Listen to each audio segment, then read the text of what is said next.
ሰላም ጤና ይስጥልኝ ውድ ኢቫንጀሊካል ቴሌቪዥን ተመልካቾቻችን፣ ይህ የወንጌል አማኞች ድምጽ ነው። የዕለቱን መረጃዎች ይዘንላችሁ ቀርበናል። ከመረጃዎቹ ጋር ከእናንተ ጋር የምቆየው የአማኑኤል ዴቪሶ ከመላው ስቱዲዮ ባለሙያዎች ጋር በጋራ በመሆን ነው። አብራችሁን ቆዩ። የኢትዮጵያ ወንጌል አማኞች የቤተ ክርስቲያናት ካውንስል ከመልቲፕሊኬሽን ኔትወርክ ሚኒስትሪ ጋር በመተባበር የቤተ ክርስቲያን ተከላ መሰረታዊያን ላይ ለ50 የቤተ እምነት መሪዎች ስልጠና ሰጠ። ስልጠናው በሳሪዮ ማሪያ ሆቴል ከሰኔ 2 እስከ 3 2017 ዓ.ም ለሁለት ተከታታይ ቀናት የተሰጠ ሲሆን ጤናማ ቤተ ክርስቲያንን የመትከል ስልቶችን፣ በእግዚአብሔር ቃል የተመሰረተ ደቀ መዝሙር ማፍራትን እንዲሁም የአገልጋይና የአገልግሎት ጤናማነትን የሚመዘን አስፈላጊነት በሚሉ ርዕሶች ነበር የተሰጠው። ከዚህም ባለፈ ስልጠናውን የወሰዱ የቤተ እምነት መሪዎች ለሌሎችን ማሰልጠን እንዲችሉ የማሰልጠኛ ሞጁል ተሰጥቷቸዋል። በቀጣይም ካውንስሉ የቤተ ክርስቲያን ተክላና ደቀ መዝሙር ማፍራት ላይ የቤተ እምነቶችን አገልግሎት ከማገዝ አኳያ ስልጠናዎችን በማዘጋጀት እንደሚሰራ ተገልጿል።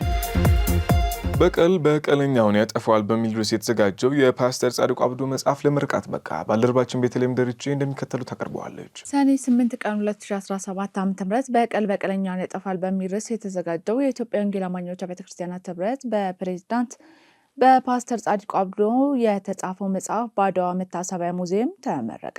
የአዲስ አበባ ከተማ ከንቲባ አዳነች አቤቤን ጨምሮ የኢትዮጵያ ወንጌል አማኞች ቤተክርስቲያናት የካውንስሉ አመራሮች እንዲሁም የመንግስት አመራሮች፣ የቤተክርስቲያን መሪዎች እንዲሁም ተጋባዥ እንግዶች ተገኝተዋል። የአዲስ አበባ ከተማ ከንቲባ አዳነች አቤቤ በዚህ መድረክ ላይ በመገኘት ንግግር አድርገዋል። ክቡር ከንቲባዋ እንደተናገሩት ፓስተር ጻድቁ አብዶ ካላቸው ልምድ፣ ካነበቡት፣ ከተማሩት ተነስተው ለሀገር፣ ለትውልድ፣ ለቤተ ክርስቲያን የሚጠቅም መጽሐፍ ለሀገር ስላበረከቱ አመስግነዋል። ከንቲባዋ አክለውም በቀልን መተው፣ ምህረት ማድረግ በእግዚአብሔርና በሰውም ዘንድ ጽድቅ ነው። በዚህ ጉዳይ ብዙ ተሰብኳል። ነገር ግን በዚህ ውስጥ ራስን መፈተሽ ያስፈልጋል። ይህ መጽሐፍ ወቅቱን የጠበቀ በመሆኑ ለሀገር እጅግ ጠቃሚ መሆኑን አንስተው የሃይማኖት አባቶች መክረን ትውልድ ምህረት እንዲያደርግ ማስተማርና መምከር ያስፈልጋል ሲሉ አሳስበዋል። በየትኛውም እምነት ስንሰማ በቀል ሲሞገስ አንሰማ። በቀል መተው፣ ምህረትን ማውረድ፣ መታረቅ የሰላም መንገድ እንደሆነ ሲሰበክ እንሰማለን። በመጽሐፍ ቅዱስም በጸሎታችን ሳይቀር ይቅር በለን እኛም የበደሉንን ይቅር እንደምንል ብለን እንጸልያለን። ምህረት ማድረግ፣ በቀልን መተው የሰላም መንገድ እንደሆነ እንደ ሰው በመንግስትም በስጋዊ ሕይወትም የሚታመንበት ነው። ከሁሉ በላይ ደግሞ በእግዚአብሔር ዘንድ በሌሎች እምነት ያላችሁትም በፈጣሪ ዘንድ ጽድቅ እንደሆነ ይቆጠራል። ነገር ግን በተግባር እንደዛ ነው ወይ? በዚህ ደረጃ ምናምን ከሆነ ብለን ደግሞ እያንዳንዳችን እንደ ግለሰብም እንደ ሀገርም እንደ ዜጎች ራሳችንን መጠየቅ እንደሚገባ አስባለሁ። ዶክተር ማሙሻ ፋንታ ሁለተኛ ቆሮንጦስ ምዕራፍ 5 ቁጥር 16 እስከ 21 ባለው የእግዚአብሔርን ቃል አካፍለዋል። በዘማሪት መስከረም ጌቱ አቤት ሲያምር ክርስትና በሚል አምልኮ ተደርገዋል። በማስቀጠልም ዶክተር ኦምባዮ በወንድም ንጉሴ ባልቻና በመጋቢ ሰለሞን አበበ የመጽሐፍ ዳሰሳና ያላቸውን መልከታ ያቀረቡ ሲሆን መጽሐፉ ለወንጌላውያን አማኞች ከሚያስተላልፈው መልእክት ባለፈ እንዴት ይቅርታ ማድረግ እንዳለብን የሚያሳይ እንደሆነና ለሀገር ያለውን ፋይዳ አንስተዋል። አምባሳደር መሐመድ ፓስተር ጻድቁ 50 ዓመታትን ማገልገላቸው የሚያስገርም መሆኑን አንስተው ፓስተር ጻድቁ 3 ልጆች አላቸው፣ እንኳን ለአራተኛ ልጆት አበቃው ሲሉ መልእክታቸውን በማስተላለፍ የመጽሐፍ ዳሰሳ በማድረግ እንደ ሙስሊም ይህን መጽሐፍ አድንቄዋለሁ ሲሉ ተናግረዋል። የኢትዮጵያ ወንጌል አማኞች ቤተክርስቲያናት ካውንስል ጠቅላይ ጻፊ ቄስ ደረጀ ጀንበሩ ንግግር ያደረጉ ሲሆን እንኳን ደስ አለን፣ ይህ መጽሐፍ የሁላችንም ነው። ይህን መጽሐፍ የምታነቡትን ሁሉ የይቅርታና የምህረት ልብ ይስጣችሁ ሲሉ ተናግረዋል። ወደ ውስጣችን ገብቶ ታሪካችንን ይለውጥ። እኔ ናፍቆቴ ጸሎቴ ይሄ ነው።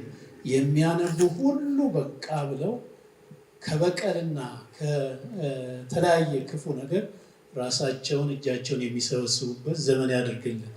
አሁንም ደግሜ ፓስተር ጻድቁን በጣም እንኳን ደስ አለን። በትልቅ ነገር ሰርቶ ትቶልናል። መጽሐፍት የሚጽፉ ወንድሞች እህቶች ደግሞ በዚህ ዘመን እየተነሱ ስለሆነ ባለፉት ጊዜያት ብዙ መጽሐፍትን መርቀናል። የተለያዩ ሰዎች ጠቃሚ የሆኑ አሁን ደግሞ ለሀገራችን የሚሆን ብርቱ መልእክት የያዘ በቀል ከምን ትርፍ የለው፣ ጉዳቱ ብዙ ነው።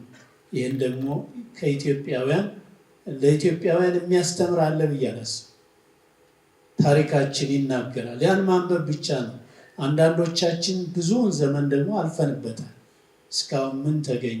ሞት፣ ረሃብ፣ እርዛት፣ ስደት። ጥቅም ስለሌለው እንመለስ። መመለስም አለብን። የሰማይ አምላክ እግዚአብሔር ልቦናችንን አእምሯችንን ወደ ቀናው ነገር ይመልስ። እግዚአብሔር ይባርካችሁ።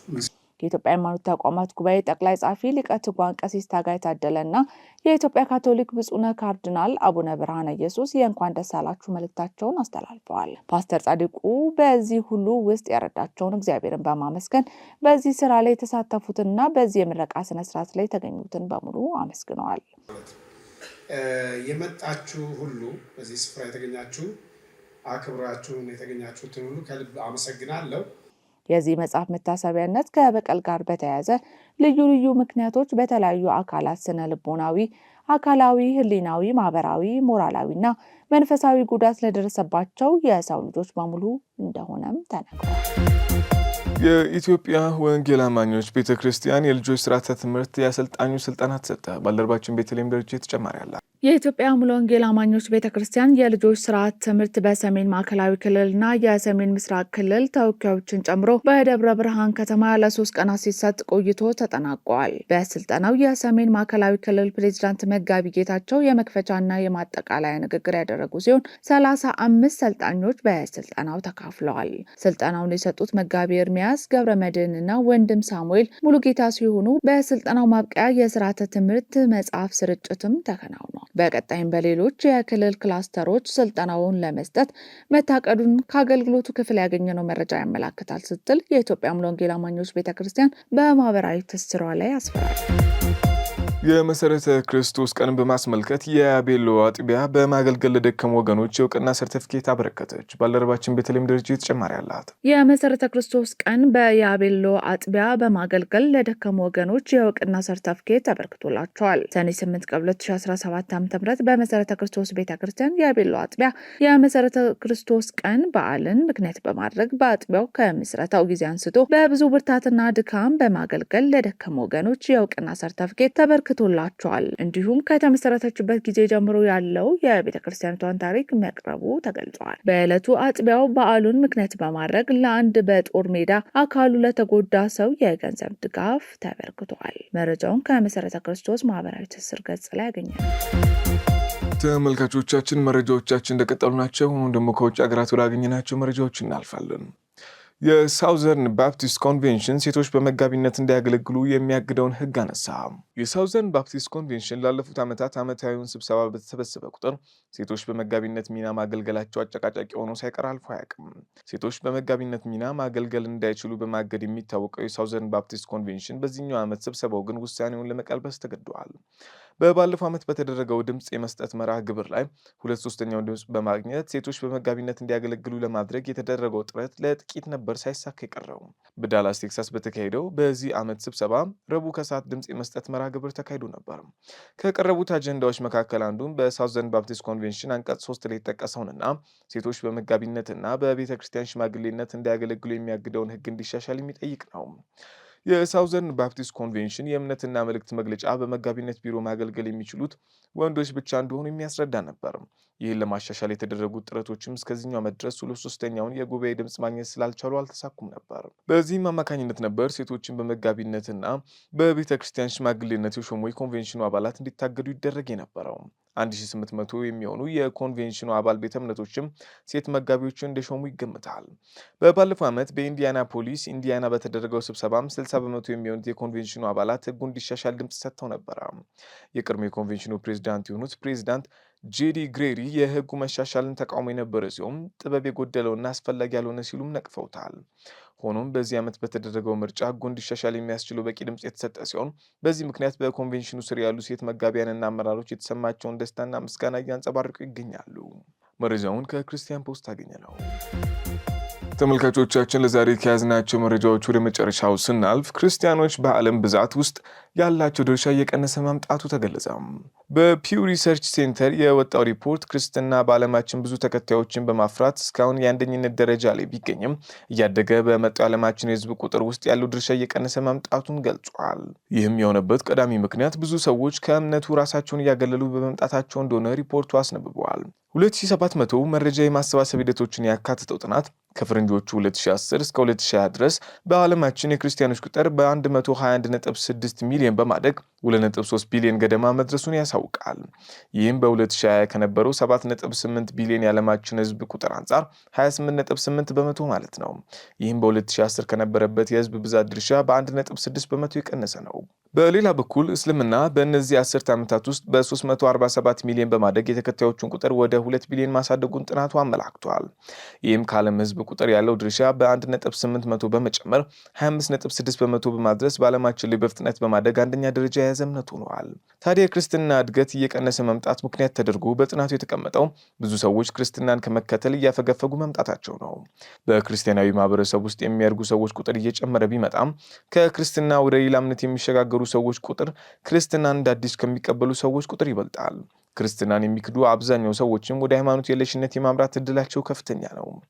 ከፈረንጆቹ 2010 እስከ 2020 ባለው ጊዜ ውስጥ ከማንኛውም አይነት ሃይማኖታዊ እንቅስቃሴ ራሳቸውን ያገለሉ ሰዎች ቁጥር በ270.1 ሚሊዮን ያደገ ሲሆን ይህም በዓለማችን ላይ በ2020 ያሉትን የሃይማኖት የለሽ ሰዎች ብዛት ወደ 1.9 ቢሊዮን ከፍ ያደርገዋል። ይህም በወቅቱ ከነበረው የህዝብ ብዛት ቁጥር 24.2 በመቶ አሊያም 1/4 ማለት ነው። በ117 ሀገራት በተጠናው ጥናት መሰረት ያለ ሃይማኖት አድጎ ሃይማኖትን ለሚቀበል ለእያንዳንዱ ሰው 3.2 ሰዎች ካደጉበት ሃይማኖት ወደ ሌላ እምነት አሊያም ወደ ሃይማኖት የለሽነት ያመራሉ። በዚህም ከፍተኛ እድገት እያስመዘገበ ያለው ሃይማኖት የለሽነት ነው። በክርስትናው ምህዳርም ተመሳሳይ ነገር ነው የተፈጠረው። ከሌላ ሃይማኖት ወይንም ከሃይማኖት የለሽነት ወደ ክርስትና ለሚመጣ አንድ ሰው 3 ሰዎች ክርስትናን ክደው ያፈገፍጋሉ። አብዛኞቹ ክርስትናን የሚክዱ ሰዎች ወደ ሃይማኖት የለሽነት የሚያመሩ ሲሆን የቀሩት ደግሞ ሌሎች ሃይማኖቶችን ይቀበላሉ።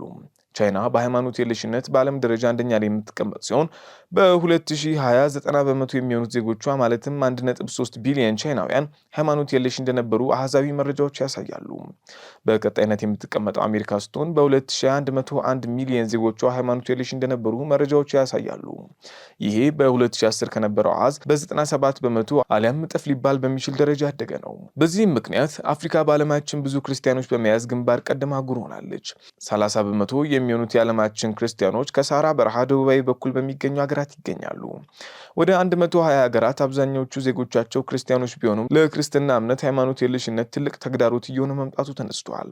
የክርስትና እምነት በዩናይትድ ኪንግደም፣ በአውስትራሊያ፣ በፈረንሳይና በኡራጋይ ከ50 በመቶ በላይ አሽቆልቁሏል። እናም በእነዚህ ሀገራት ሃይማኖት የለሽነት ከ40 በመቶ በላይ ድርሻ ይዛል። በኡራጋይ፣ ኔዘርላንድ፣ ኒውዚላንድ ደግሞ አብዛኛው ህዝብ ሃይማኖት የለሽ ነው። እነዚህ ሀገራት ከግማሽ በላይ ዜጎቻቸው ሃይማኖት የለሽ በመሆናቸው የቻይናን፣ የሰሜን ኮሪያን፣ የቼክ ሪፐብሊክን፣ የሆንግ ኮንግን፣ የቪየትናምና የማካውን የጃፓንን ዝርዝር ተቀላቅለዋል። በ2022 የተጠናው የፒው ጥናት እንደሚያሳየው ከሆነ አሜሪካ እንደ ጦርነትና የኢኮኖሚ ቀውስ ካላጋጠማት እናም ከ30 ዓመታቸው በፊት ከክርስትና የሚያፈገፍጉ ወጣቶች ቁጥር አሁን እየጨመረ ባለበት መጠን የሚቀጥል ከሆነ እስከ ፈረንጆቹ 2045 አሜሪካ ያሏት የክርስቲያኖች መጠን ከአጠቃላይ የህዝብ ቁጥሯ ግማሽ ያንሳል። መረጃውን ከክርስቲያን ፖስት አገኘ ነው። ተመልካቾቻችን ለዛሬ የያዝናቸው መረጃዎች እነዚህን ይመስላሉ። ከመረጃዎቹ ጋር ከእናንተ ጋር ቆይታ ያደረግኩት እኔ ማኑኤል ሊብሶ ከመላው የስቱዲዮ ባለሙያዎች ጋር በጋራ በመሆን ነው። ከቀሪ ኢቫንጀሊካል ቴሌቪዥን ፕሮግራሞች ጋር መልካም ቆይታ